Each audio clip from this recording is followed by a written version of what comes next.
हाँ तो देखो बच्चों, क्लास 9th का साइंस का पेपर है। तो देखते हैं, कुछ क्वेश्चन है जो अगर आप कर लें तो वो बच्चे जो बिल्कुल ही नहीं पढ़े हैं या जिनको डर लगता है कि मैं पास नहीं हो पाऊंगा, ये सारे क्वेश्चन देख लीजिए और आप कर लेंगे अगर याद, ठीक है, तो आप फेल नहीं हो सकते हैं, ये गारंटी रहेगा। देखिए, पहला क्वेश्चन है कि कैपिटल जी और स्मॉल जी में अंतर क्या है। कैपिटल जी और स्मॉल जी में अंतर है ना बच्चों। तो कैपिटल जी और स्मॉल जी में दो तीन भी अंतर रखेंगे तो आप लिख सकते हैं। कैपिटल जी, सबसे पहले क्या इसका मान बदलता है? नहीं बदलता है। कैपिटल जी हमेशा स्थिर होता है, ठीक है, कांस्टेंट होता है। लेकिन ये जी का मान बदलता है। जी का मान कैसे बदलता है? तो सेंटर पर जीरो होता है। जैसे जैसे हम पोल की तरफ जाते हैं वैसे वैसे इसका मान बदलता जाता है, इंक्रीज करता है, बढ़ता है। इसका आप ऐसा यूनिट याद रख सकते हैं, इसका ऐसा यूनिट याद रख सकते हैं। तो बताइए इसका ऐसा यूनिट क्या होता है? न्यूटन मीटर स्क्वायर पर केजी स्क्वायर। अगर जी की हम बात करें तो इसका क्या होता है? मीटर पर सेकेंड स्क्वायर, है ना। अगर हम इसको वेक्टर कहें कि स्केलर, तो ये स्केलर होता है। स्केलर मतलब अदिश, हाँ, और ये क्या होता है? वेक्टर होता है। वेक्टर मतलब सदिश, तो ये सदिश होता है। ठीक है बच्चों, तो इस तरीके से आप इसके अंतर लिख सकते हैं। अगर हम अगला क्वेश्चन देखते हैं बच्चों, सेकेंड क्वेश्चन है। हाँ, क्या है question? What do understand by conservation of mass? ये आप थर्ड चैप्टर में पढ़े हैं। क्या है कंजर्वेशन ऑफ मास? हाँ हाँ, mass neither be created nor be destroyed in any chemical reaction. किसी में भी, जैसे जैसे देखिए मान लिया जाए कि H है ना, और H2+O, ये दोनों मिला दिए तो क्या बना हमारा? H2O। H का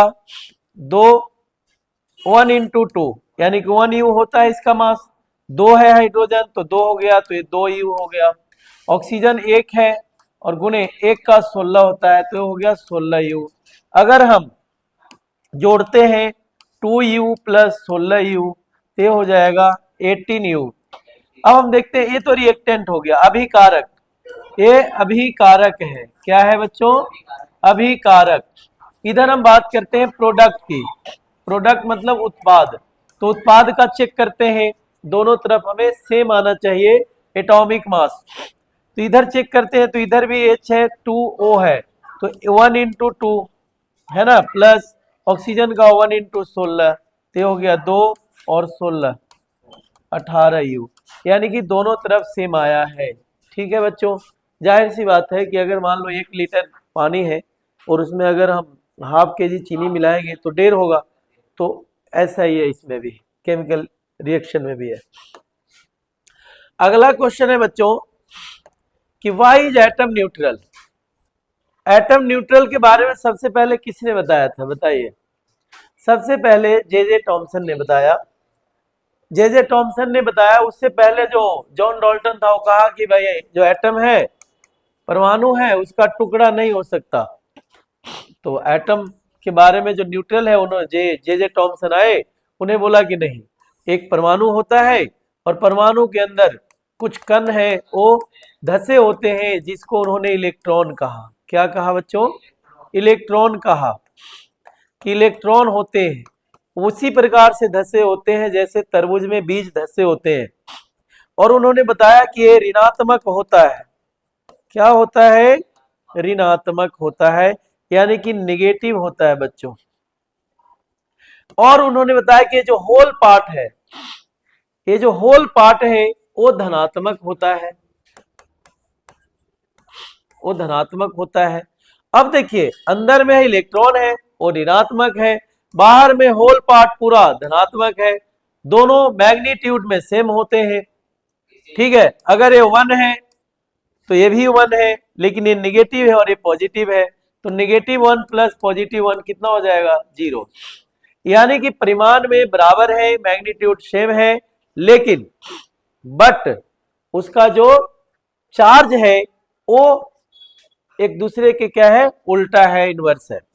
एक पॉजिटिव है होल पार्ट और अंदर के पार्ट नेगेटिव है, और दोनों सेम है मैग्नीट्यूड में, और एक नेगेटिव है एक पॉजिटिव है, तो ये न्यूट्रल हो जाता है।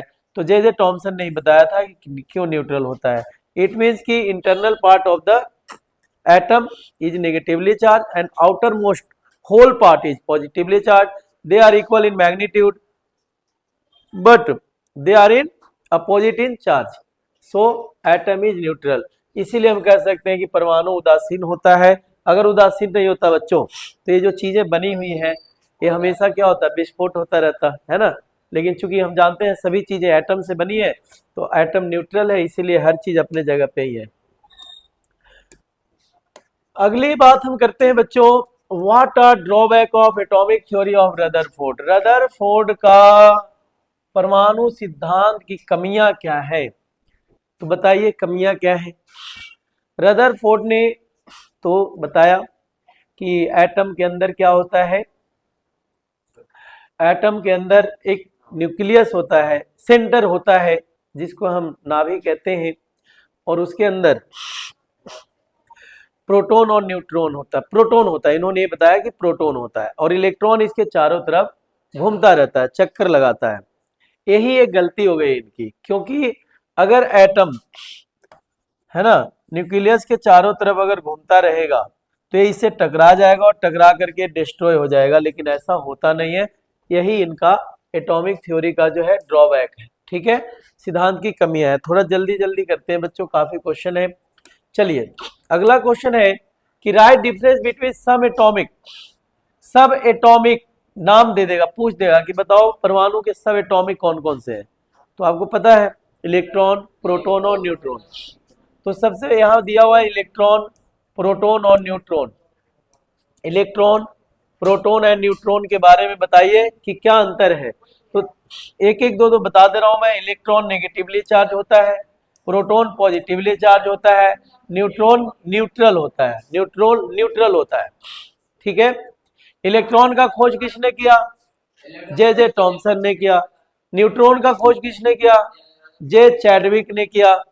और प्रोटॉन की खोज किसने किया, ई रदरफोर्ड ने, ठीक है। तो ये हो गया आपका। अगला क्वेश्चन देखते हैं बच्चों, right difference between isotopes and isobars. कहता है संभारिक और समस्थानिक में अंतर क्या है। तो संभारिक का बताइए, संभारिक किसे कहते हैं जी, परमाणु संख्या समान होती है, जैसे एच है, एच है, एच है, परमाणु संख्या समान 1 1, ये 1 2 3। द्रव्यमान संख्या देखिए, ऊपर में हम लिखते हैं द्रव्यमान संख्या, नीचे में हम लिखते हैं परमाणु संख्या, ठीक है बच्चों। तो इसको क्या कहते हैं बताइए, प्रोटियम। इसको क्या कहते हैं, प्रोटियम। इसको डाइटेरियम और इसको ट्राइटियम कहते हैं। यानी कि हाइड्रोजन ही है, एक ही हाइड्रोजन है, लेकिन एक हाइड्रोजन जिसका परमाणु संख्या 1 होता है प्रोटियम कहलाता है, जिसका परमाणु संख्या 2 होता है डाइटेरियम कहलाता है, और जिसका परमाणु द्रव्यमान संख्या परमाणु द्रव्यमान संख्या 3 होता है उसको हम क्या कहते हैं, ट्राइटियम कहते हैं। तो ये हो गया। अगर हम समस्थानिक की बात करें तो इसमें क्या होता है, हाँ जैसे कैल्शियम है, आर्गन है, आर्गन का कितना होता है 18 और ये होता है 40। कैल्शियम का कितना होता है 20 और ये होता है 40, है ना।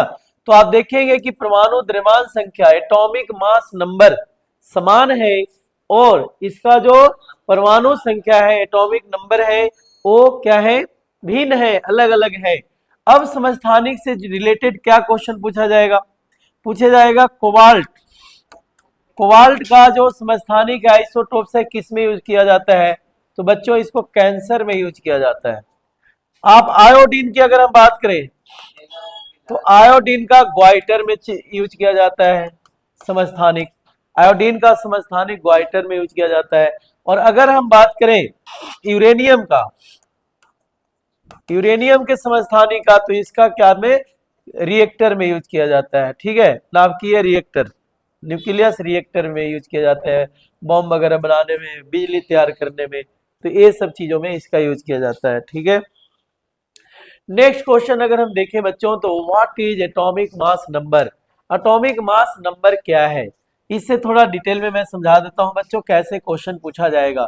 सबसे पहले अगर मान लिया जाए कि एक्स है, ठीक है, तो बच्चों यहां पर एटॉमिक मास नंबर होता है, याद रखिएगा, एटॉमिक मास नंबर होता है बच्चों, एटॉमिक मास नंबर होता है यानी कि परमाणु द्रव्यमान संख्या होता है, परमाणु द्रव्यमान संख्या होता है। यहाँ परमाणु द्रव्यमान संख्या होता है, यहाँ पर जेड, जेड से डिनोट करते हैं, ये परमाणु संख्या होता है, इसको हम परमाणु संख्या कहते हैं बच्चों, क्या कहते हैं, परमाणु संख्या कहते हैं। जाना आपको, जाइए। ये देखो ये तत्व है, अब इससे रिलेटेड कैसे कैसे क्वेश्चन पूछेंगे देखिए। तो तत्व है, किसी भी परमाणु में क्या होता है, तीन पार्टिकल्स होते हैं, तीन सब एटॉमिक होते हैं, कौन कौन, इलेक्ट्रॉन, प्रोटॉन और न्यूट्रॉन, नेगेटिव पॉजिटिव चार्जलेस, ठीक है। तो जो ए होता है बच्चों एटॉमिक मास नंबर, वो होता है एन पी प्लस एन, यानी कि प्रोटॉन की संख्या प्लस न्यूट्रॉन की संख्या, उसको हम कहते हैं परमाणु द्रव्यमान संख्या। एग्जाम्पल एक लेते हैं बच्चों, एग्जाम्पल जैसे मान लिया जाए कि यहां पर दे दिया आपको एक्स और ये बदला कि ये 7 है और ये 3 है, तो आपसे पूछ देगा कि एक्स कौन सा एलिमेंट है, कौन सा तत्व है, तो ये हमें याद रखना होगा कि ये 3 है और 3 क्या होता है, परमाणु संख्या। तो 3 परमाणु संख्या किसका होता है बच्चों, लिथियम का होता है, तो ये हमारा एक्स लिथियम आ जाएगा। और कैसे पूछ सकता है, ये मान लिया जाए कि यहां पर पूछ दिया, यहां पर है आपको 14, यहां पर 14 है, यहां पर पूछ दिया वाई, यहां पर दे दिया नाइट्रोजन है, एन है, तो बोला वाई कितना होगा, वाई कितना होगा बच्चों। अब ये क्या होता है, परमाणु द्रव्यमान संख्या होता है। नाइट्रोजन का एटॉमिक नंबर कितना होता है बताइए, 7 होता है, तो ये आपका वाई बराबर क्या आ जाएगा, 7 आ जाएगा, ठीक है। आपके एक्सरसाइज में ऐसे क्वेश्चन पूछे गए हैं, तो आपको पता चल गया होगा कि परमाणु द्रव्यमान संख्या क्या है, प्रोटॉन और न्यूट्रॉन की संख्या को हम परमाणु द्रव्यमान संख्या कहते हैं, एटॉमिक मास नंबर कहते हैं, ठीक है बच्चों। अगला क्वेश्चन, ये सिर्फ यही क्वेश्चन नहीं है, मैं इसके अलावा बहुत सारी चीजें आपको क्लियर कर रहा हूं। Right the formula of the following, ये ऐसा हो नहीं सकता कि ना पूछा जाए। मैग्नीशियम क्लोराइड, तो देखो बच्चों, जिन बच्चों को ये सब सिंबल याद है वही कर पाएंगे। मैग्नीशियम को Mg लिखते हैं प्लस क्लोराइड मतलब क्लोरीन। अब क्या होता है कि हमने आपको सिखाया था कि फॉर्मूला कैसे बनानी है ना, तो Mg का 2 होता है, क्लोरीन का, ये इसके साथ चला जाएगा, ये इसके साथ चला जाएगा, तो ये मिल जाएगा हमें MgCl2। तो ये आपका मैग्नीशियम क्लोराइड का फॉर्मूला हो गया बच्चों। कैल्शियम सल्फेट की अगर हम बात करते हैं तो कैल्शियम का होता है Ca, सल्फेट का SO4, दोनों का ही 2-2 होता है, ये हो जाएगा CaSO4 आंसर।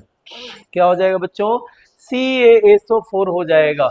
अगर हम एल्यूमिनियम क्लोराइड की बात करते हैं, अगर हम बच्चों एल्यूमिनियम क्लोराइड की बात करते हैं, ठीक है, तो देखिए एल्यूमिनियम का क्या होता है एल, क्लोरीन का हो गया Cl, ठीक है। तो एल्यूमिनियम क्लोराइड की अगर हम बात करते हैं तो एल, अब पता होना चाहिए कि एल का हमारा संयोजकता कितना है, वैलेंसी कितना है, आयन कितना है, तो एल का 3, क्लोरीन का बच्चों 1, ये इसके साथ शिफ्ट हो जाएगा, ये इसके साथ हो जाएगा, ये आपका आंसर आ जाएगा AlCl3। ये है एल्यूमिनियम क्लोराइड का फॉर्मूला, ठीक है बच्चों।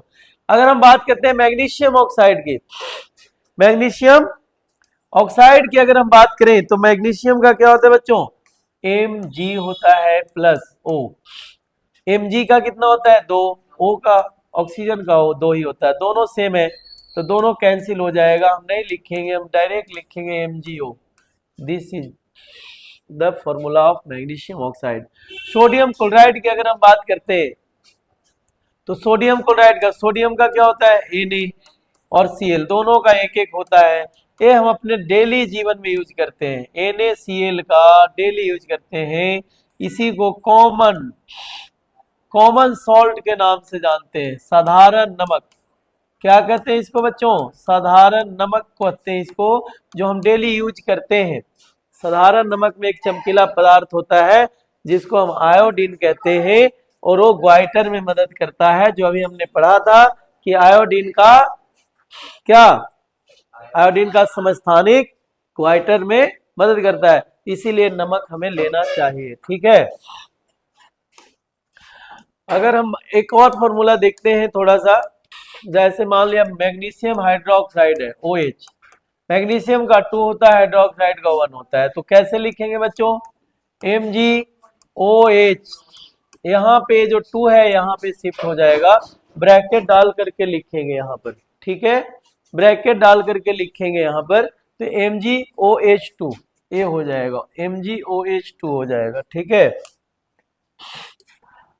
व्हाट इज एटॉमिसिटी, ये बहुत इंपॉर्टेंट है। परमाणुकता किसे कहते हैं, परमाणुकता क्या है बताइए। किसी भी मोलेक्यूल्स में जितना परमाणुओं की संख्या हो सकता है उसे हम परमाणुकता कहते हैं। ठीक है, जैसे जैसे आप देखिए परमाणुकता क्या है, उसका एग्जांपल जैसे मान लीजिए H है, O है, N है, S है, P है। ठीक है, ये सारे, अब H अकेला नहीं रह सकता, H2 के फॉर्म में रहता है, सॉरी हीलियम है, नियोन है, ठीक है, आर्गन है।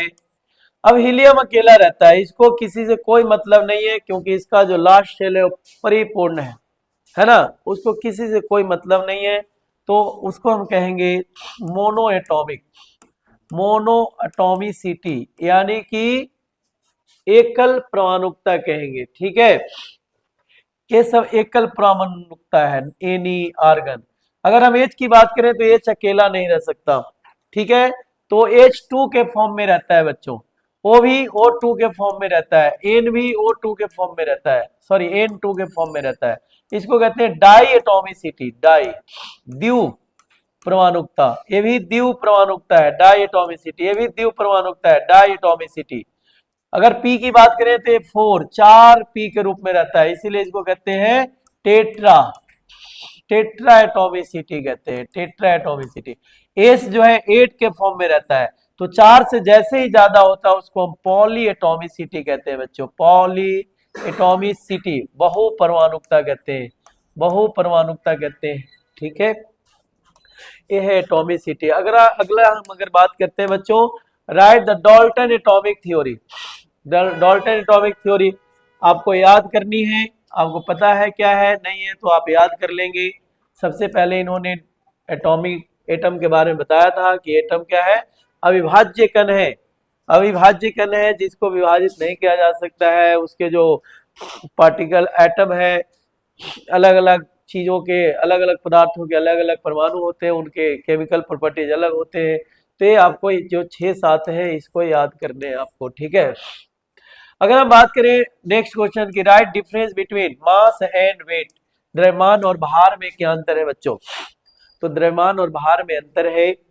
जो मास होता है बच्चों, एक्चुअल मास जो होता है वो कभी बदलता नहीं है, जो वेट होता है वो बदलता रहता है। मास का ऐसा यूनिट, मास का ऐसा यूनिट केजी होता है, वेट का ऐसा यूनिट न्यूटन होता है, क्योंकि एक फोर्स ही है। कभी कभी पूछेगा कि मास से न्यूटन, मास से वेट में बदलना है तो क्या करें, 9.8 से मल्टीप्लाई कर देंगे तो ये आपका वेट हो जाएगा। ठीक है, पूछता है कि बताइए पृथ्वी पर 60 न्यूटन है तो चंद्रमा पर कितना होगा, तो जब भी ऐसा क्वेश्चन पूछे तो इसे 1/6 से गुना कर देना, यानी कि 6 से भाग कर देना, आपका आंसर आ जाएगा। ठीक है, चलिए अगला क्वेश्चन आ रहा है, और भी आपको देख लेना है 3-4 difference between prokaryotes and eukaryotes, आप पहले भी पढ़ चुके हैं और हाफ अर्ली में भी आप पढ़ चुके हैं। प्रोकैरियोट छोटा होता है, यूकैरियोट्स बड़ा होता है।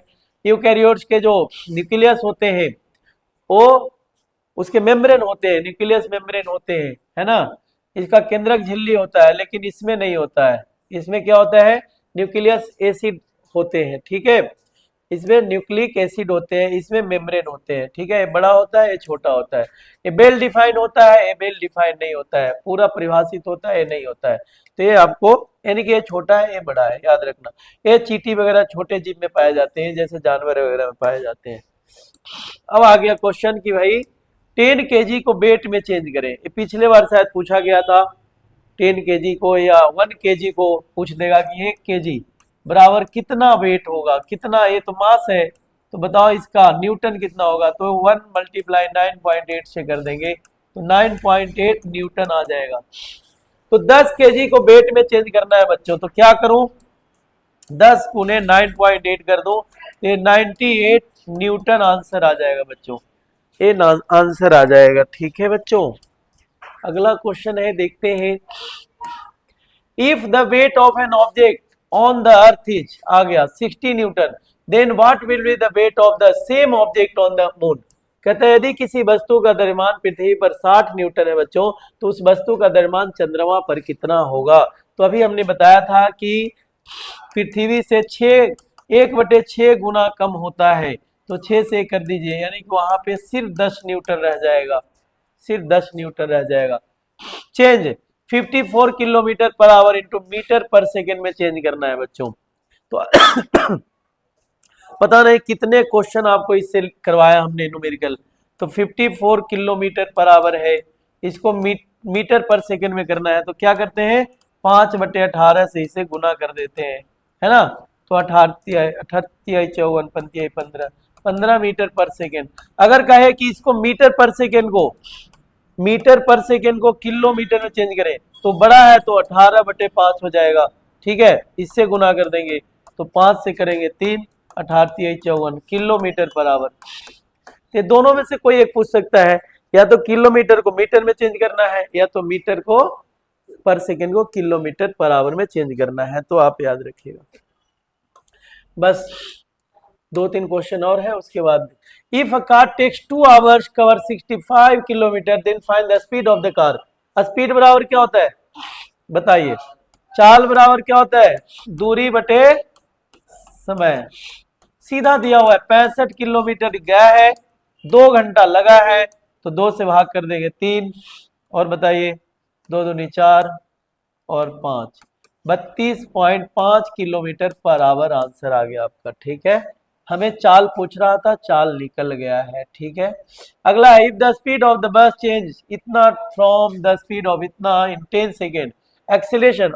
एक्सेलेरेशन का फॉर्मूला किन किन बच्चों को याद है बताइए। कितना अच्छा क्वेश्चन पूछा गया है कि एक बस है जो चल रहा था 52 किलोमीटर से, सॉरी 54 किलोमीटर की रफ्तार से चल रहा था, उसने क्या किया अपना स्पीड बदल लिया। कितना देर में, मान लो ब्रेक लगाया होगा और 10 सेकंड का टाइम लगा, और ये हो गया, सॉरी ब्रेक नहीं लगाया है जी, इस एक्सेलरेट किया है, चाल और बढ़ाया है, और ये हो गया 72 किलोमीटर पर आवर। तो पूछा है कि त्वरण निकालिए, तो हमें पता है कि ये बराबर होता है v - u/t।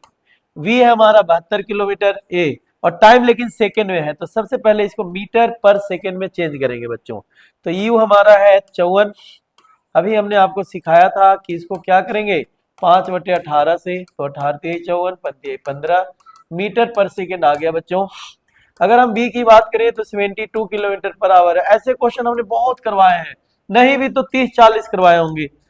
ये देखिए, ये आपको हो गया 5/18, तो 18 से कट गया, 18×4 = 72, 5×20, 20 मीटर पर सेकेंड। अब हम इस फॉर्मूले पे रख लेंगे, तो ये हो गया 20 माइनस यू, यू है आपका 15 और टी है कितना बच्चों 10 सेकेंड। तो 20 में से 15 गया, 5/10, एक कट गया, 1/2, 0.5 मीटर पर सेकेंड स्क्वायर, यानी कि पर सेकेंड स्क्वायर में 0.5 मीटर का चेंजिंग आया है। ठीक है, अगला क्वेश्चन देखते हैं। ए बस इतना करेंगे, मास ऑफ इतना ऑफ एल्यूमिनियम इज 60 kg, कितना केजी है 67 kg। एल्यूमिनियम का जो मास है पर मीटर कितना है, मास ऑफ एल्यूमिनियम इतना केजी, इतना क्यूबिक है। Calculate the density of aluminium, aluminium का डेंसिटी निकालना है। तो डेंसिटी कैसे निकालते हैं बताइए, डेंसिटी का फॉर्मूला कैसे होता है बताइए, डेंसिटी का फॉर्मूला क्या होता है बताइए जी, बताइए। इतना केजी है, कितना मास कितना है, मास ऑफ इतना मीटर ऑफ एल्यूमिनियम इतना केजी है। तो क्या करेंगे बताइए, इसको मल्टीप्लाई कर देंगे। क्या करेंगे? इसको क्या करेंगे? हाँ जी, तो आप इसको मल्टीप्लाई कर लेना, कर लोगे ना। If the frequency of source of sound is 100 hertz, अब देखिए साउंड का चैप्टर आ गया कि if the frequency of a source of sound is 100 hertz, कहीं से आ रहा, find the number of 1 minute. तो चूंकि 1 सेकेंड में 100 हर्ट्ज है, पिछले बार पूछा था क्वेश्चन एकदम सेम, जो मैंने दिया था क्वेश्चन वही सेम पूछ दिया था। 100 हर्ट्ज है मतलब 1 सेकेंड में 100, तो 1 मिनट में, तो चूंकि 1 मिनट में कितना सेकेंड होता है बच्चों? 60 सेकेंड होता है ना, 60 सेकेंड होता है। तो 60 से इसको मल्टीप्लाई कर दीजिए, कितना हो जाएगा? 6000 हर्ट्ज आंसर आ जाएगा। ठीक है, चलिए अगला क्वेश्चन है, difference between distance and displacement. हाँ जी बताइए, दूरी और विस्थापन में अंतर बताइए क्या है? डिस्टेंस बहुत बार पूछा है, डिस्प्लेसमेंट में ये एक्चुअल डिस्टेंस है। जैसे बच्चों देखो ए बी सी, यहां से 10 मीटर है, यहां से 15 मीटर है, यहां से मान लो 20 मीटर है, ऐसे ही ले रहा हूं। ठीक है, तो देखिए डिस्टेंस ये तीनों को जोड़ेंगे 10 15 20, अगर ए से सी तक आया है तो। लेकिन डिस्प्लेसमेंट पूछे तो डिस्प्लेसमेंट ए से सी तक कितना होगा? ए सी होगा, ये वाला भाग सबसे शॉर्टेस्ट डिस्टेंस होता है, सबसे कम दूरी, और इसमें एक्चुअल दूरी होती है, टोटल दूरी। ए कभी जीरो नहीं हो सकता, ए जीरो भी हो सकता है, मान लो हम घर गए, घर से वापिस आ गए तो जीरो हो गया। ए वेक्टर होता है, क्या होता है? सदिश होता है, और ये क्या होता है? अदिश होता है, अदिश राशि होता है, स्केलर होता है। समझ गए? आ रहा है समझ? चलिए बहुत बढ़िया बच्चों। डिफाइन द फॉलोइंग, यहाँ पे परिभाषा लिखनी है, हालांकि इसका ऐसा यूनिट बता दो, ये सब का ऐसा यूनिट बता दो। चलो स्पीड का ऐसा यूनिट क्या होता है बताइए? Metre per second. क्या होता है? वेलोसिटी का मीटर पर सेकेंड ये भी होता है, एक्सेलरेशन का मीटर पर सेकेंड स्क्वायर होता है, साउंड का डेसिबल होता है, फ्रीक्वेंसी का हर्ट्ज होता है बच्चों। ठीक है, तो ये याद रखिएगा आप लोग। आगे हैं और भी है क्या? टाइम पीरियड का बताइए। टाइम पीरियड का ऐसा यूनिट क्या होता है? सेकेंड होता है बच्चों, सेकेंड, सेकेंड होता है। ठीक है, अब चलिए सेल का डिफाइन, उत्तक किसे कहते हैं, प्रसरण किसे कहते हैं, विसरण क्या है, विसरण क्या है, एंडोसाइटोसिस क्या है, ये आपको याद करने हैं बच्चों। ठीक है, ये आपको याद करने हैं। ठीक है, और भी क्वेश्चन है, convert kelvin into degree Celsius में, तो केल्विन से डिग्री में बदलने के लिए क्या करते हैं बताओ? कितना से? 273 माइनस करते हैं, और डिग्री केल्विन से, डिग्री से केल्विन बदलने के लिए क्या करते हैं? 273 प्लस करते हैं। ठीक है, तो आप याद रखिएगा। 23, व्हाट इज टिंडल इफेक्ट? प्रकाश को फैला देना टिंडल इफेक्ट कहलाता है। अब देखिए ये सारे एक और क्वेश्चन आ गया है, कार एक्सेलेरेट फ्रॉम, इतना करिए। ये देखिए इसमें बहुत सारे जो क्वेश्चन है ये आपको करना है, और कर कर मुझे कमेंट करना है, और जो क्वेश्चन नहीं आता है प्लीज उसका कमेंट करिए, मैं उसका आंसर दोबारा करके भेजूंगा।